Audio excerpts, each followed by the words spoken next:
Well, good morning. It's my breakfast. Para manto siya, di ba? And then, milk. Diba? Grabe ang hagard ng person. Oh. Basa-basa ang buhok. Kanya sa umaga.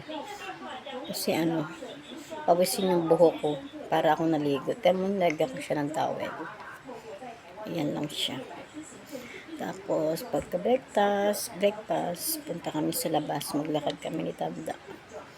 Yan lang ang aking morning routine. Pagkatapos ng trabaho, lahat ng trabaho, yan na, breakfast, and milk. Yan lang. Sige na, kain po kayo, guys. Okay, bye. Bye, bye.